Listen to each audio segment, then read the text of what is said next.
Well, good morning, everyone.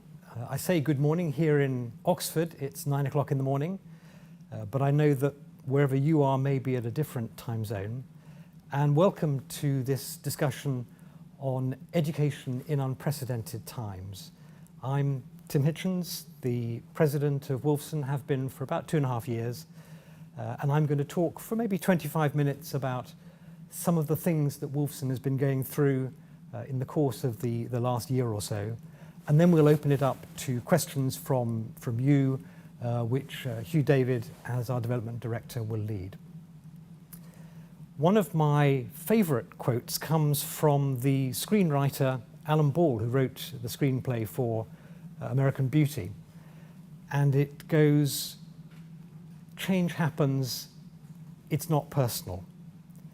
And I think all of us have the temptation to feel that if change happens, as it always does, that someone should be to blame, someone will benefit, that our emotional reaction to it is intense. And I think what he tries to say is, in some ways, rather true to a Buddhist philosophy, that it's nothing to do with you that change happens, and the skill in life is the ability to flow with change and make the most of change. And certainly in the course of the last 2.5 years here, adapting to change has been at the heart of what we've tried to do. So the COVID experience for all of us has changed some things a lot and others less so. And I probably should start with that less so side, because sitting here in Wolfson College, Oxford, one can be excused for erring on that less so side. I came into college today and beautiful sunshine. We have kingfishers dancing over the water. We have squirrels playing in the main quad. And it feels like a timeless location. And as always, we are essentially a riverside community looking out over the meadows and over the countryside here in Oxford, but 6 minutes by bicycle from the city centre.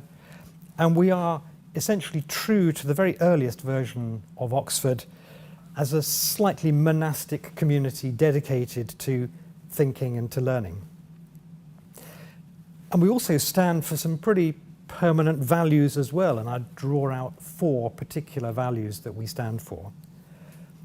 The importance of new ideas. It seems to me that universities are fundamentally about producing new ideas which allow us to change the world and adapt to them. And those new ideas can be as mechanical as the microscope in the 17th century, 20th century, the genetic code, as well as ideas for the way we structure our economy and society, like independent central banks or social safety nets, or as one of our current governing body fellows is working on, virtual courthouses in a time where bringing people together is different. We have a brand new governing body fellow, our most recent governing body fellow, who's arrived from across the Atlantic, and she is looking at ways in which you can use microbes to create rare earths, and they would no longer be rare earth materials because they would be created at will by man. So these are really epic changing ideas that we can have at universities. Second key idea that is timeless, I think, is the importance of free speech, the encouragement of dissent, and the encouragement of intellectual skepticism. And whenever I am at one of the college committees and somebody else around the table challenges what I'm suggesting, I have to keep on reminding myself that this is at the heart of who we are, and this is the way we make good decisions and extend knowledge. The third permanent value, I would say, is the importance of education being true to its Latin origins of bringing out, leading out knowledge and understanding rather than cramming knowledge and understanding in to our students. And that, I think, though education is not the word used all around the world, I think that concept of bringing out the best in people rather than pushing things into them is really important. And for me, the fourth value, which is timeless, is the importance of the human scale and the humane environment for that education. And I think there probably are very few places that are better at that than the college structure that you'll see in Oxford and in Cambridge and a number of other places. So those values haven't changed, they won't change, and as long as humans want to learn and ideas are free to thrive, they will have their place here at Wolfson. But there are ways that we can achieve those things which will change, and where COVID and the experience of COVID have helped us along the way. I was struck by this thought earlier in the summer, where I had planned to give a guide to a number of people to the phenomenal contemporary artwork here at the college. And my plan had been to invite people in, to walk them round and allow them to see the works of art that we have displayed here. And then COVID struck, and I realized I would have to do this on Zoom. And I thought that it would be a good enough experience, but it couldn't possibly be as good as the actual experience. And then I looked at the audience of people who were taking part in this, and they were not just Oxford folk, they were people from around the world. And there was one particular person who's a surgeon in Harvard who had taken time out in the middle of the day to be part of that particular tour. And I realized that there were both opportunities as well as disadvantages from being what Shakespeare, Macbeth would say, cabined, cribbed and confined within our current structures. So we thought we'd try the idea of YouTube Wolfson conversations with our alumni and with our broader community. And today we're meeting you at a time that suits people both here in the UK, but also all points east, right the way to Australia and Singapore, where I know there are some of you watching today. And then we'll do another one next week, where we'll be reaching out to people all points west, as far as the west coast of America, and seeing whether they can have conversations with us. So I'd like to talk, if I could, just for about 15 minutes, about looking back at how things felt when the COVID pandemic was about to strike, and then a little bit about where we are right now, and then a little bit looking forward. So if we'd had this conversation a year ago, we'd have been busy describing the college's climate action plan, the way we had planned to make sure we were on the front foot and were adapting to the sustainability challenges. We would have been talking about how to tackle the issue of the relatively small number of students we have from British backgrounds who are Black British, and the relatively small number of students we have from around the world who are from the African continent. We'd have been talking about how to be international. We would have recognized, we had recognized that with the context of Brexit, it meant that though the UK itself might appear to be becoming more insular, we as a university and we as a college were absolutely determined to remain absolutely committed to an international education. And we have, for many years, had about 75% of our students who are not British, and our governing body is significantly not British. We'd have been talking about the importance of expertise in some of those areas where expertise may be diminishing. And a classic example is we have in the college an extraordinary collection of people who know about some ancient civilizations, some ancient languages, some real pockets of brilliance. And a classic example is Assyriology, where we were celebrating the funding in perpetuity of a new research fellowship in Assyriology. And we'd have been talking about the need to continue to be experimental in the way we did things and in the environment that we created. So that was probably where we were. If I'd given this talk a year ago, that's what I've been talking about.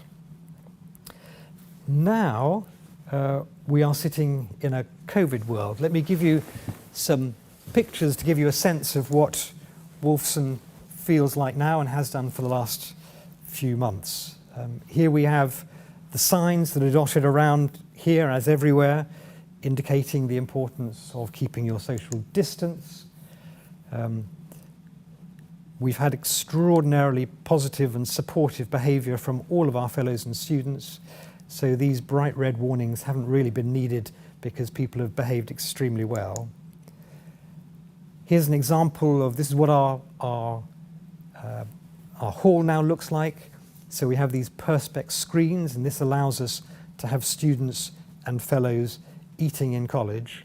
And I should say, we have had more than 200 people here in college right the way through the pandemic. We've never closed. So far, fingers crossed, we've had no cases here on site. We normally have a May Day concert. We took that online. Our bar clearly had to close for normal business, but it was delivering orders to people in their rooms. Early on, we wanted to show solidarity with the people of Wuhan, which is one of China's great student cities. And we recorded a song of solidarity, which was put out on YouTube. You can probably see it on the YouTube channel. And that was busy. Early on, we were really very worried about the next year's student intake, because we were quite concerned that both with Brexit, there'd be fewer European students applying, and we were concerned that with COVID, people would be staying at home and wouldn't want to travel. And so we felt that we were going to have a significant shortfall in our student body this year. The reality has been completely the opposite.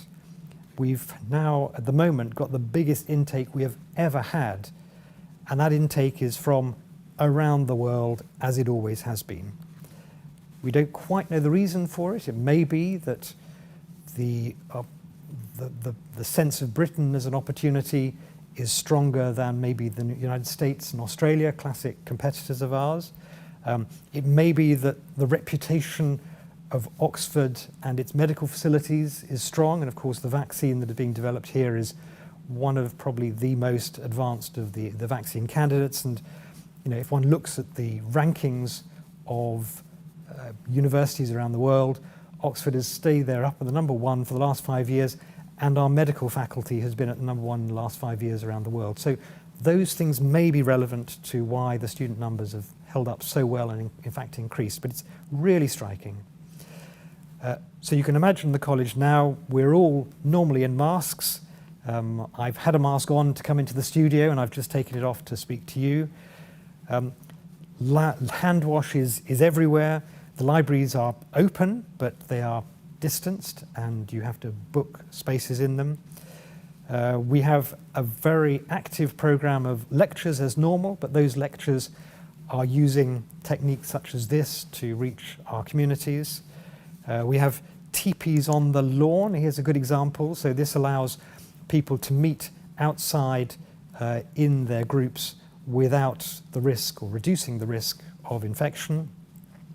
The bar is now opened, and the students have been absolutely brilliant in making sure it's well run properly. We've had our Freshers Week, and some of that's online, but some of that has been face-to-face. And the nursery is now open, and the gym is open. The croquet is ready. The punts, we've just taken the punts out of the harbour, but they were running. And we've had phenomenal support been able to show for the students. And thanks to a number of you, I'm sure, we've been able to pull together a hardship fund for our students that is worth £250,000. We've extended the timings for our JRFs, our Junior Research Fellows, by a term or so. And we are very active in supporting those who are isolating. So that's where we are now, and I think we've weathered the storm pretty well, but I absolutely am not complacent, because as you'll have seen, the number of cases in the UK is rising sharply. So we're in for a challenging and difficult winter, I have no doubt. And then if I do a last 5 minutes or so looking to the future, we are right at this moment launching a major campaign relating to scholarships for Black British students. And I think online is one of our alumni who's been collaborating very closely with us on that campaign. So our aim is to make sure that if you are a black British student who wants to do a master's, Wolfson becomes the obvious place for you to want to come and do that master's. We are busy working on climate change. People last year were busy talking about climate change, lots of activity. Over the COVID period, it's rather dropped off the agenda. We are absolutely determined that this should not drop off the agenda, and we have a number of major events and meetings happening this autumn to continue our work on climate change. And we are doing lots of work for the well-being of our students, because we know that they are having to work very hard. This is always a very tough term for people, particularly people doing masters. And the additional worries and stress of COVID is something that we are well aware of and providing extra support to them. One of the things I've always said is that we are here for the long term. Our values are for the long term. We as a college are for the long term. I sometimes joke that though we're only 60 years ago old, we were created last century, and we hope to be here in the next century and the century beyond that. And so one of the things we've been looking at is a master plan for the future of the college. And this is something which is going to be looking 30, 40 years ahead. It gives us a concept for where we would like to be heading. I always like the quote attributed to Abraham Lincoln, who said, if you want to predict the future, just invent it. And we here are trying to invent our future in order that we can make it happen. And so when we did our master planning, we looked first not at architecture, but at the idea of a university, the idea of a college in 30, 40 years' time. And the things that we concluded were, first, doctorates and graduates, they will remain. They may change the name of what they're doing, but that search for ideas and the search for the value added that comes with a DPhil, a PhD or a master's will remain in a competitive jobs market in 30, 40, 50 years' time. Secondly, the internal combustion engine will be effectively dead, and we therefore need to consider what that means in terms of vehicles around the college, in terms of access between us and the rest of the university, but also what that means for airplanes and flights. And we felt that probably, and this is where I think COVID has probably accelerated things towards the future rather faster than we could have predicted, that flights to and from the UK 3 times a year, as some of our students have done, will become less and less practicable and affordable. And so the idea of the difference between term and vacation will become less significant. And so the difference between the home and the workplace will also become less significant. Those differences will dissolve. And so we will probably be very similarly active in term and out of term. We will be a home throughout the year, and there'll be more people who regard us as their home rather than the place they go to work in. And I'd finally say that I think that Oxford will remain a place of dreaming spires, even if, as I think it will, the UK's place in the world shifts. And I think Oxford's reputation will remain extremely high, whatever happens to the reputation of the UK. And I think there will be some reckoning, some knocks to the UK's reputation to come in the course of the next year or so. So let me just end with some tempting visions of the future. I should have mentioned this.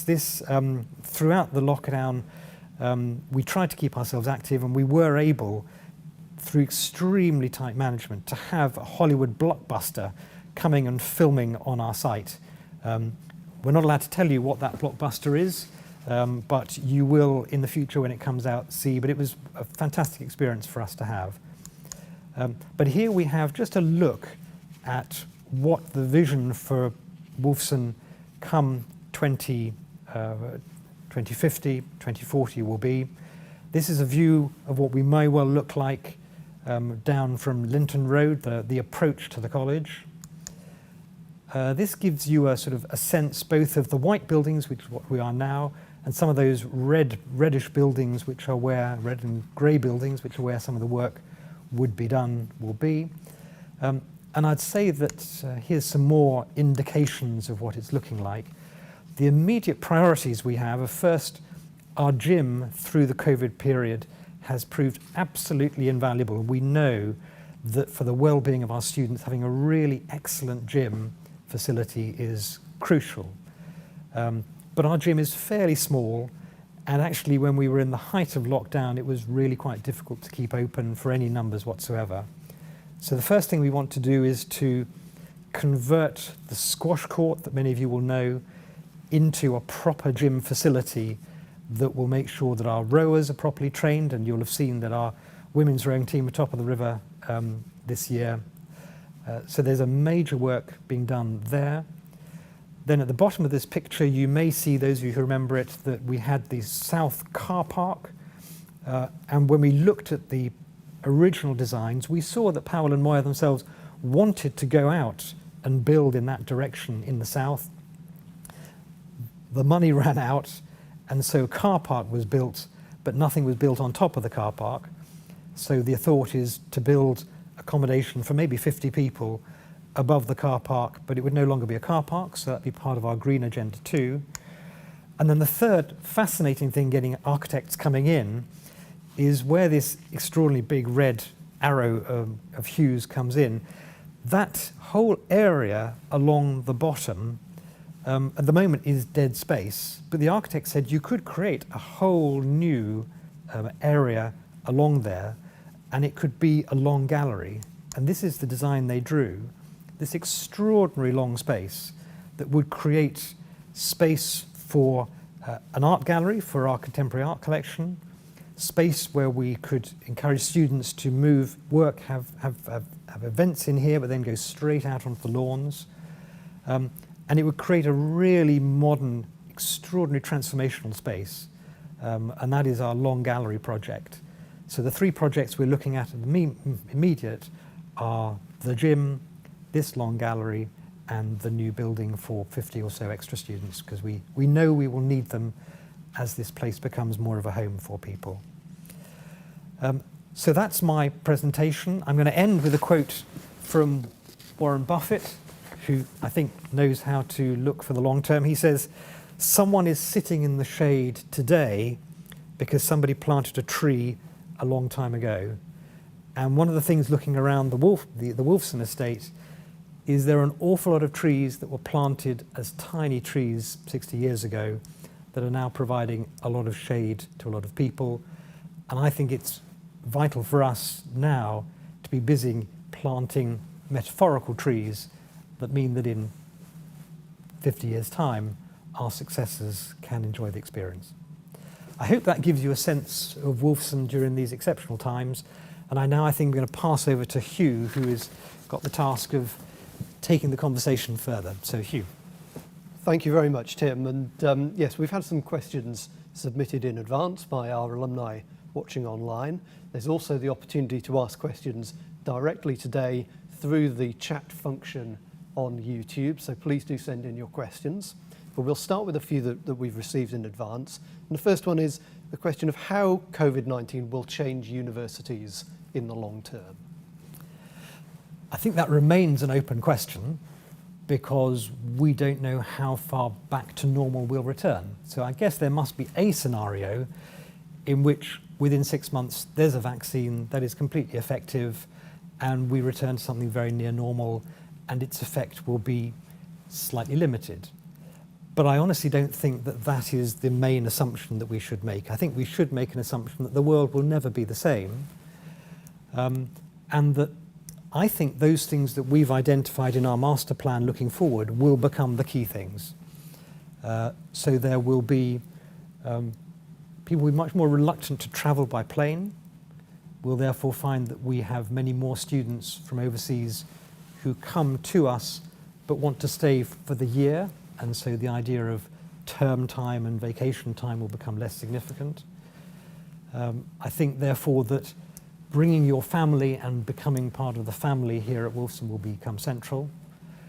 I think there probably will be a reckoning for universities who rely upon foreign students, and that if you are a student who's going to fly to us from Singapore or from the US or from Australia or from Panama or wherever one may be coming from, you'll need to have a pretty extraordinary experience at the university to justify yourself spending that amount of money to do that. And I think what that will mean is that those universities like Oxford, colleges like Wolfson, that do offer this extraordinary college experience that's very tailored to the individual, they will prosper extremely effectively. But those universities internationally, which may have been able to entice people simply because they were in an interesting city, may have a harder time. And so there will be a certain winnowing out of those universities which are offering a really tailored experience from those who are offering something that's a little less personal. Thank you. Next question, Tim, is about your background in Royal and Diplomatic Service and about the lessons that you have drawn from your time in Royal and Diplomatic Service that apply to managing the current crisis. I mean, I don't know whether these are lessons that are particular to Royal and Diplomatic Service or whether these are lessons that one learns through running organisations and large groups of people. But I would say that in a crisis, you need to have a bond of trust between the people that you're working for and the group who are taking decisions that are affecting those people. And in a way, that bond of trust has to have been built up beforehand, because all of our responses to the COVID pandemic in some way have reduced the liberty of people who belong to Wolfson. So we have some members who have no longer been able to come into the college and enjoy the use of the college. We've had to ask people who are arriving from overseas to stay in their rooms for 14 days. We've had to remind people who want to have parties that the nature of a party at the moment is very different. And all of that, they won't do it unless they feel that they are part of an organisation which they feel linked to. So I think there's that sense of a bond of trust. Linked to that is a sense of accountability. And so what often will happen in an organisation is you have the building of consensus towards a decision that takes quite a long time, but eventually you've got a decision everyone's bought into. But in a crisis, you can't do that because consensus takes too long to deliver. So you have to take executive decisions, but then you have to have a very heightened sense of accountability for your decisions. And that accountability comes partly in the form of me and the leadership of the college having to report back to the governing body, who are the trustees of the college, but also having to communicate very clearly to the broader Wolfson body why we are doing what we're doing in a way that takes them through the logic of what you're doing. And in a crisis, if you say you have to do something, people will tend to do it because they know it's a crisis. But if they don't really believe in the logic of it, they will grumble, and there'll be certain points where people will push back. Whereas I think if you explain yourself in a manner that is transparent and plausible and does describe how you've reached your conclusions, that works. So whether that succeeded or not in Wolfson is for other people to judge, not me, but I think that's definitely the way I've seen it done successfully elsewhere. Great. Tim, we next have a question from Amanda, who's watching online, regarding the Black British scholarships you mentioned, and when they're likely to be available from. So what we are doing is working closely with a number of our alumni and very closely with the university itself to build a fundraising partnership. So we'll be very active with these people in going out to organisations, individuals who want to contribute to these funds. I think in an ideal world, we would love to have those funds in place for the next academic year, but as many of you will know, applications for universities start in January, February next year. And I think, to be honest, we're unlikely to raise the sums we need by Christmas in order to do that for January. So it's probably for the entry in 2022, and therefore applications January 2022 are when we're likely to have those funds in place. But I'd be delighted if we were able to raise the funds faster than that. We do have commitment of funds from the university to part fund these, but also we will need to be bringing supporters and funders into the effort to make it a whole. And if anyone has questions, if you want to be part of that process, and I know Rachel is part of this already, but if any want to be part of that process, do please get in touch with Hugh, who is masterminding the programme. Thank you, Tim. Our next question concerns something that's of a lot of concern to people at the moment, which is around the physical and mental well-being of current students and junior fellows, and what the college is doing to support that physical and mental well-being through these difficult times. Yeah. Well, we've done a lot, and if I just try to bring together some of the things that we've done, we thanks to some of you, we have pulled together a hardship fund, a COVID hardship fund, supporting students and some of our early career academics, that now is up to about, it's £250,000, more than £250,000 to support our students. And these are students who, for example, may have relied upon a parent paying for their course and that parent has lost their job, or a student who needs to come from somewhere to the UK, and normally the flight would cost a certain amount, but given the restrictions, that flight is costing 3 times the normal amount. People who themselves have had jobs which have allowed them to fund themselves through college, and those jobs have gone, we've been able to supplement their income. So there is that. We have been able to increase the number of welfare officers that we support, we use to support our students. So some of you will know that one of the ways that we look after our students are we get more senior experienced students and we part fund them to help other students. I personally am working at the centre of the university now to increase the ability of the university counselling service to provide assistance to students, as well as the disability advisory service. And we're working closely with the hospitals at the moment to ensure those experiencing acute mental health problems do have a pathway into the NHS when the NHS is under extreme pressure. So there are those ways in which we can support those with what you might call mental health issues. But I do think that there is also the importance of supporting ordinary students and fellows who are finding life stressful, because it is, by providing a home for them at Wolfson College. And so we've been trying very hard to make sure that our dining facilities remain open, that we create spaces for social mingling, that the bar is open. And these things may seem quite small, but actually if you're spending, as many of you will be, a lot of your day in your room, just a bit of social space where you can interact is absolutely vital for mental health. So I think the provision of that college-based well-being is probably as important as the specific provision of extra support for mental health. Thank you very much, Tim. The next question comes from Jessica White in Germany, who says, I lived in Japan and I'm always fascinated at the way in which women can navigate their way in such a restricting society. What are your thoughts of women's empowerment in Japan? Well, I'm slightly hesitant because one of the people who is, I think, tuning in is one of our fellows called Chigusa Yamaura, who herself is a Japanese woman. So, Chigusa-san, please forgive me if I say things that may not be entirely accurate. I would absolutely agree, Jessica, that women in Japan are nowhere near as modest and demure as they may appear.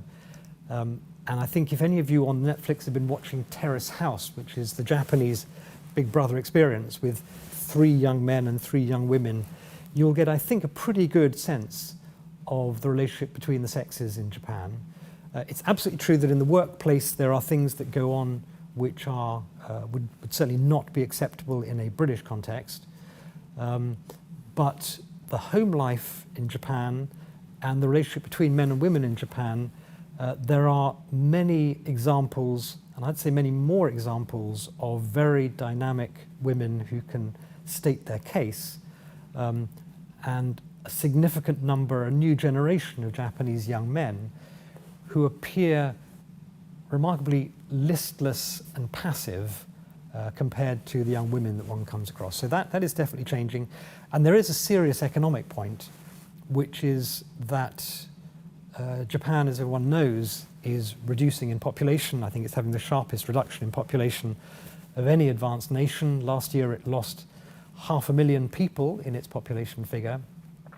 And so the only way it can sustain its economic strength is either by bringing more immigrants into the workplace or by bringing more women into the workplace.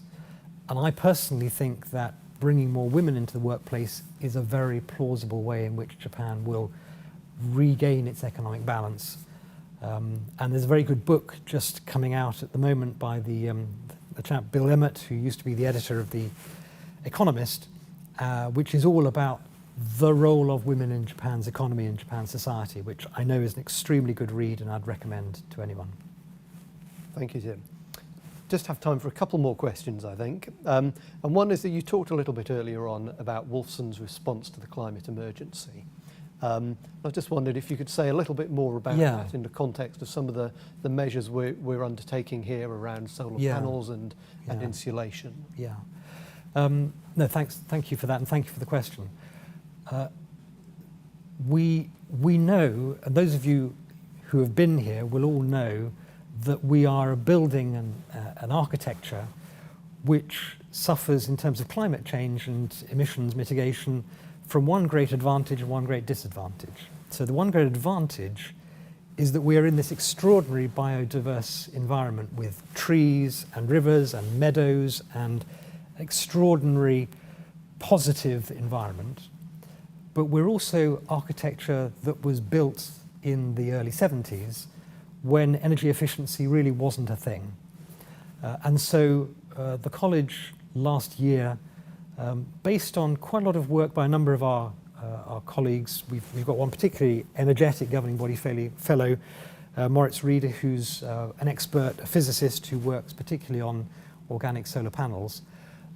We created a plan that dedicated ourselves in future years to be spending a significant part of our budget on measures in order to reduce our emissions and our footprint. And the obvious ones will be, we already have a lot of solar panels on the top of A block. We could put more solar panels up. We have lots and lots of glass that is not double glazing. And we could have a major program of redouble glazing the whole of our environment. That would make an enormous difference. And also looking at our boilers, because an awful lot of our work is gas boilers, and we could move to significantly better ways of heating our environment. So the next 10 years will be a significant improvement in the way in which we do work on climate change mitigation.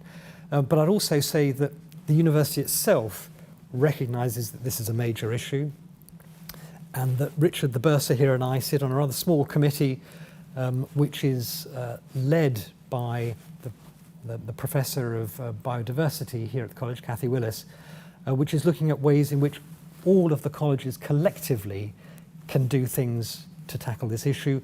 And there are some things, for example, the treatment of waste, the reuse of waste, that it wouldn't be economic for a single college to do, but it might well be economic for 10 colleges together to do.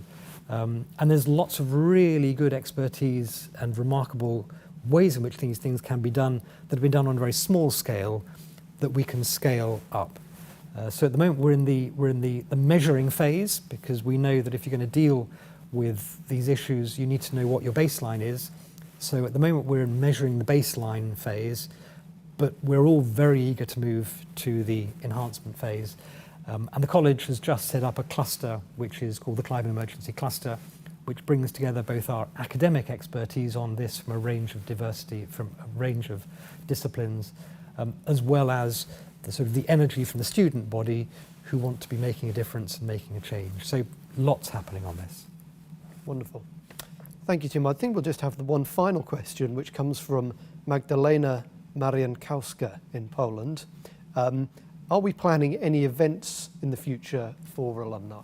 What do we have? Well, Magdalena, there are regular events that in normal times we will always do. So these will be the London lecture, which normally happens in springtime, the Gaudi that we have for people here in the summertime, and then we have the Christmas party we normally have in London just before Christmas. So those are standard events, and then Hugh and I will regularly be travelling around the world and meeting alumni when we go there. So in my time I've done Japan, I've done Hong Kong, China, and we've had a number of places planned coming to the States, but those were sadly cancelled. But those will be difficult to do under the deep lockdown that we're currently facing. So we're going to be doing lots of events like this. Do go on to the college's YouTube channel, and you'll see there a number of interviews, events, lectures, informative occasions when you as alumni are very, very welcome to be part of. So please keep an eye on that YouTube channel because it's a really useful way of seeing what the college is up to. And when near normality returns, we will be doing our events as normal, 3 a year. Thank you, Tim. And I'll just add to that two particular events coming up are a talk on the history of Black Lives Matter, which will be on the 28th of October, and then a talk from our former president, Hermione Lee, about her new biography of the playwright Thomas Stoppard, and that will be on the 3rd of November, and full details are available on the college's website. So we look forward to seeing you then. I think we'll close there this morning, Tim. Thank you very much for your talk and for your answers to all the questions we've received. Thank you all very much for joining us. As Tim says, we have the college YouTube channel, which you're watching on now. Please subscribe to see future videos, and we hope to see you at another event in future soon. Thank you very much.